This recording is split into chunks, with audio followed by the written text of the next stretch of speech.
Assalamualaikum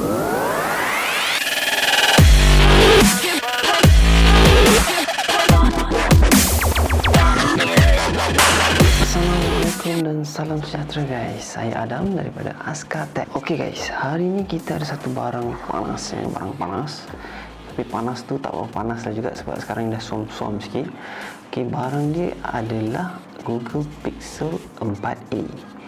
Jadi apa itu Google Pixel 4a? Ia adalah satu peranti ataupun handphone yang dibuat daripada Google sendiri. Alright, yang dikeluarkan hanya dengan satu color iaitu just black. Okay, jadi saya baru je beli Google Pixel 4a ni. Jadi mari kita unbox sama-sama lah untuk dapatkan experience tu dengan kamu semua. Alright guys, so mula-mula kita unbox, kita buka kotak ni. Alright, sebenarnya saya dah buka dah kotak ni tadi sebab kita nak, sebelum kita bayar tu mestilah kita nak make sure barang yang kita beli tu okey kan. Jadi macam biasa ada Google Pixel 4a dalam box dia, phone dia. Mari kita letak tepi dulu.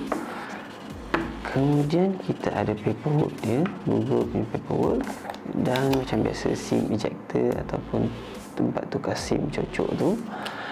Dan kemudian kita ada kita punya charging cable lah, power adapter yang saya difahamkan adalah 18 watt fast charging cable dan adapter. Dan juga dia bagi ni kat sini yang kecil ni adalah konektor daripada Type C kepada Type A USB supaya senang untuk kita tukar phone. Alright guys, jadi itu saja yang ada dalam kotak ni. Ada paper sikit, ada phone dan ada adapter. Jadi sebenarnya kenapa saya beli Pixel 4a ni guys?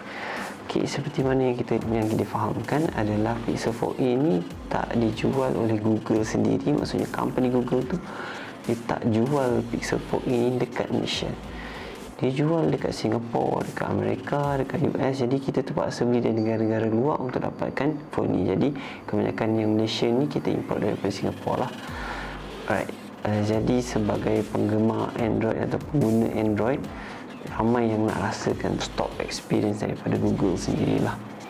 Okay guys, jadi itulah tujuan saya buat video ni sebenarnya. Saya buat video ni supaya orang Malaysia dapat tahulah sebelum mana-mana nak fikir nak beli Pixel 4a ni. Walaupun dikabarkan adalah budget phone, tapi untuk kita kat Malaysia ni budget phone diorang pun harga dekat, dalam saya tengok dekat dalam online shopping semua daripada 1,700 sampailah ke 2,000 lebih pun ada juga jual guys.